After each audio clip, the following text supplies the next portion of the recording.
Buongiorno a tutti, ben ritrovati amici di Radio Rossonera, 25 novembre del 2025, è un martedì della settimana post il derby vinto 1-0 con il gol di Christian Pulisic e le parate di Mike Maignan.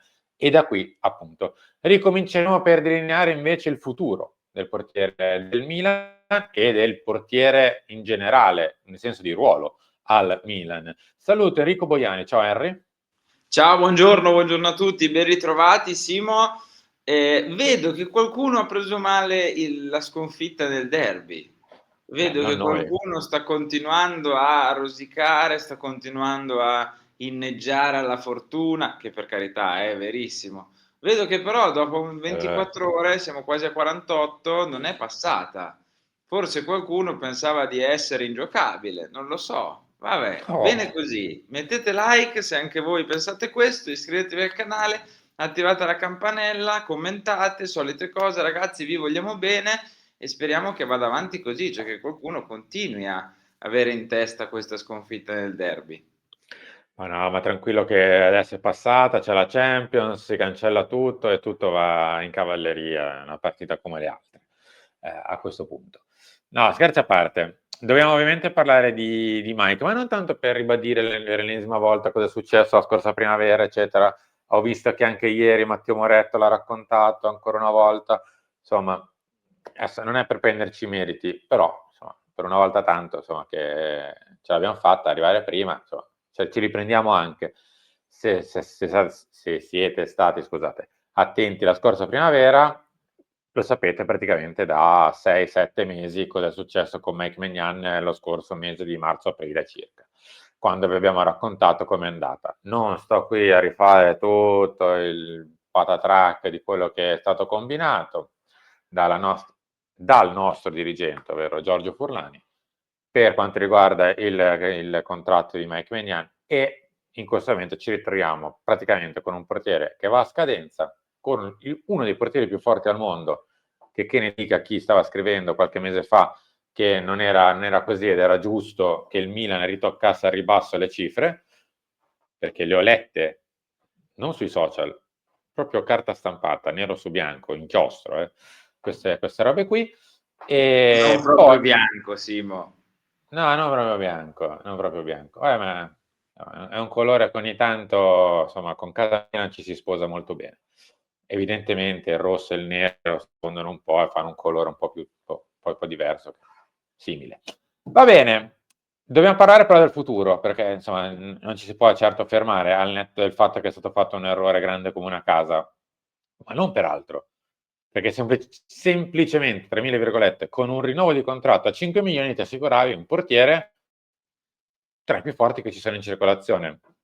È semplicemente prendere il lanternino e andarsi a cercare un problema, cioè andare alla ricerca di un nuovo portiere, che potrebbe addirittura essere meglio di Maignan, perché insomma, non metto limite alla provvidenza, ma bisogna mettere le spese del cartellino, mettere l'ingaggio e mettere una percentuale di rischio su ambientamento, è bravo, non è bravo, quando viene, eccetera, eccetera.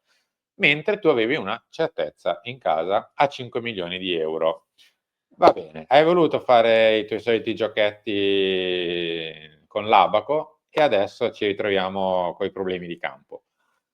Ho visto oggi Henry, e in realtà l'avevo già letta in passato, qualche ipotesi italiana per il futuro di Mike Maignan.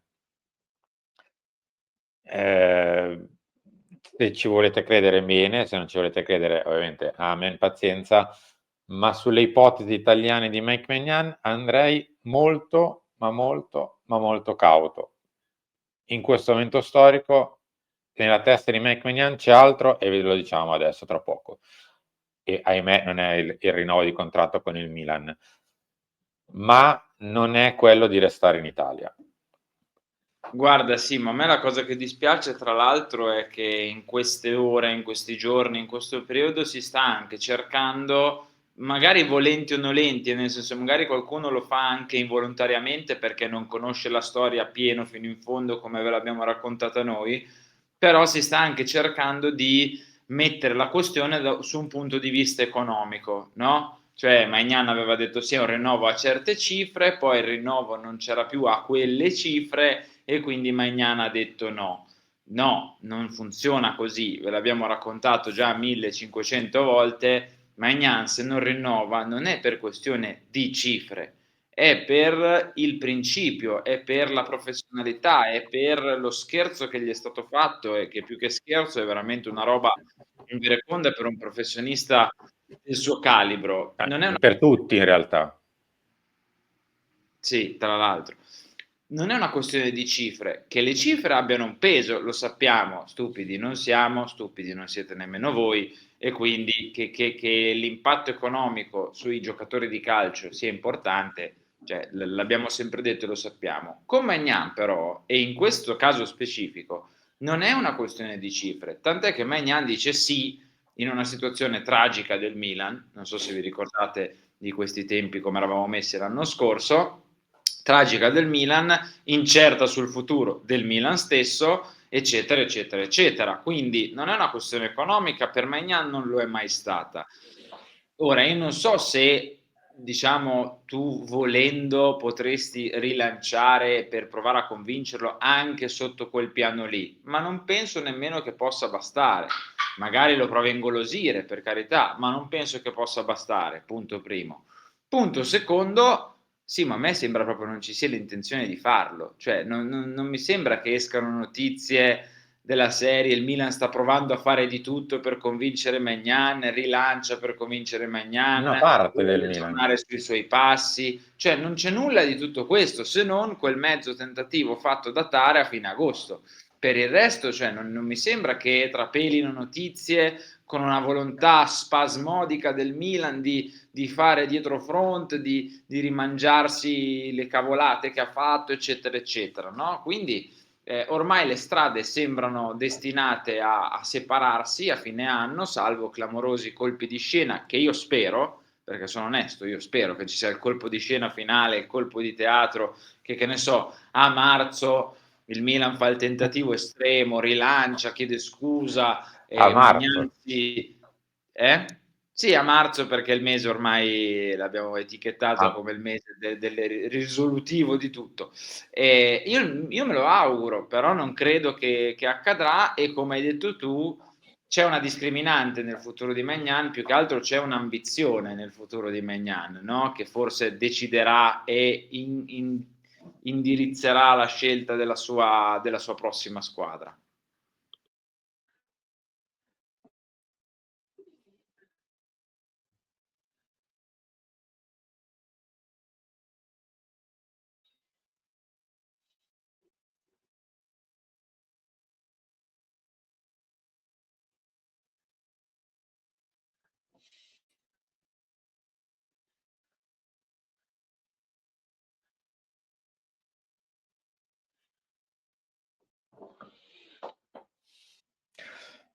Anche perché Henry giustamente parlavi di ambizione e nella testa di Mike l'anno scorso c'erano due strade e quindi mi sembra che l'ipotesi italiana non sia, diciamo così, in entrambe le soluzioni. Da un lato c'era il Milan, perché se avete visto, o meglio, se non avete visto, non sappiamo praticamente niente della vita di Mike extracampo, perché Mike è una persona molto riservata, non ne esce praticamente mai, se non l'avete visto praticamente nella cena di squadra con i compagni qualche giorno fa, ma non è qualcuno che si trova in giro per Milano, non è... No, la famiglia sappiamo che è sposato con delle figlie, insomma, ma praticamente non si sa nient'altro, ci tiene moltissimo, gli piace stare a Milano, gli piace dove sta a Milano e insomma era anche un legato il sì al Milan a un concetto familiare di ci troviamo bene qui, è inutile rimbuttare tutto quanto a monte la vita con delle bambine che sono ancora abbastanza piccole per rimettere in pasto, diciamo così, la nostra vita in mano a un'altra città, eccetera, eccetera. D'altro canto, però, se si sposta nel caso, se deve mettere da parte questa, diciamo così, questo vantaggio di restare a Milano per vincere. Non ne fa né una questione di soldi, ma di vittoria. Vuole andare in una squadra che ha grandi ambizioni, se non magari il potenziale adesso, ma ha le ambizioni per tornare nel giro di uno, non di più, perché lui sa benissimo di non essere nella prima parte della carriera, ma già di essere nella seconda parte della carriera, di essere però il portiere di una squadra che ambisce a vincere, magari sia il campionato nazionale, ma soprattutto in ambito internazionale. E quindi la sua idea è magari quella di spostarsi per una squadra che possa essere pesante da quel punto di vista. E il Chelsea, ad esempio, di quest'estate andava un po' in quell'ottica. Magari non è una squadra di primissima fascia in questo momento in Premier League, è una squadra che si sta rifacendo, ma è una squadra che in realtà sta investendo tanto e qualche mese dopo, vedi mai, ha vinto il mondiale per club. Cioè, quindi è una squadra che è lì che vuole tornare a vincere. Ecco, Mike sta cercando questo, se non è il Milan. Per quanto riguarda il Milan, invece, Henry, bisognerà mettere sul piatto soldi a questo punto, a meno che non trovi il jolly dal mazzo, che trovi il De Gea della situazione, ma insomma, è veramente un jolly dal mazzo a quel punto. Bisognerà andare su un portiere, magari non propriamente di livello pronto subito, perché comunque Mike arrivava da Lille, è vero Henry, però a Lille aveva vinto il campionato, cioè non è che era il Lille decimo, era un Lille che comunque aveva vinto il campionato, aveva dei signori giocatori che poi abbiamo visto sono andati in giro per l'Europa. È un portiere quello che chiede il Milan, che deve saperci stare, e l'abbiamo visto anche se nella nostra storia, magari non propriamente recente, magari tu non te lo ricordi, di portieri che sembravano ottimi. Mi viene in mente tra tutti Taibi, che aveva fatto benissimo nelle squadre di provincia, poi al Milan ha fallito, allo United non ne parliamo, ma in parte lo stesso Lehmann, che comunque è sempre stato ad alto livello, portiere nazionale tedesca, ma al Milan ha subito una pressione talmente grossa che nel giro di 10 partite si è accomodato e poi se n'è andato. No, bisogna saperci stare nella porta di San Siro e non è per tutti. No, non è per tutti, i nomi che circolano sono quelli di Caprile e di Suzuki, c'è anche Atubolu che gioca in Bundesliga, solo che la domanda che dobbiamo farci è sempre quella, cioè risponderanno presente al salto San Siro maglia del Milan? Perché è la stessa identica domanda che ci siamo posti, non è una situazione troppo distante, Simo, da quella che abbiamo vissuto qualche anno fa, con Donnarumma, cioè avevamo un portiere che era una certezza, no? Che va a scadenza, cioè siamo proprio più o meno nella stessa Beh, situazione. e il contrario, lì per volontà sua, Lì qui per per volontà volontà del nostra, per il giocatore, Milan. colpa del colpa, tra virgolette, decisione del giocatore, eccetera. Qui perché l'abbiamo trattato malissimo noi, cioè non noi, io e te o i nostri ascoltatori, questi colori che hai te dietro di te, però la situazione è simile, no? Cioè hai un portiere che ha una certezza, lo perdi a zero e hai dei 1000 punti di domanda sul portiere dopo, no? Poi Mike li ha scacciati, credo, nel giro di una partita e mezzo, forse meno, questi dubbi, no? Che abbiamo subito capito che era un portiere che aveva una personalità Sì, sì, clamorosa e che anche in avrebbe estate già. risposto presente, sì, già in estate, ma poi comunque quando si è iniziato a fare sul serio con l'inizio del campionato, insomma, abbiamo subito capito che Maignan era un portiere con la P maiuscola, aveva una personalità con la P maiuscola.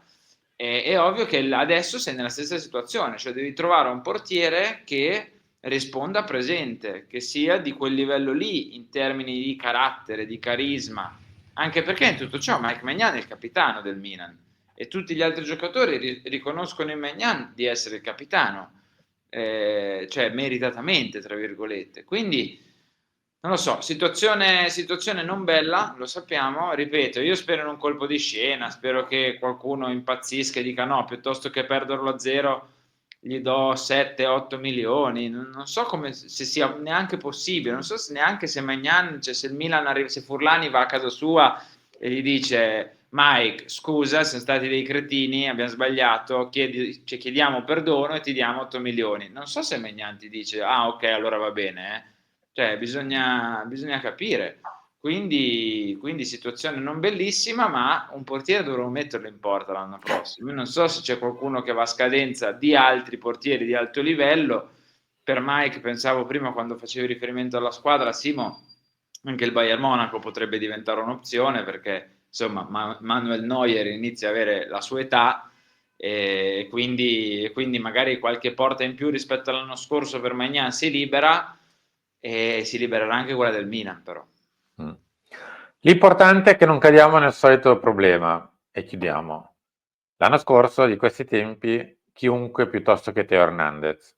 Alla fine, al posto di Teo Hernandez è arrivato, non me ne voglio Stupinian, un chiunque, comunque un buon giocatore che puoi trovare in qualsiasi lega, dalla Liga alla Premier, dalla squadra X alla squadra Y e forse pure in Italia, e alla fine cosa è successo? Che viene panchinato da un Primavera, che però si sta dimostrando all'altezza, niente da togliere a Davide Bartesaghi, però il chiunque piuttosto che è una cavolata.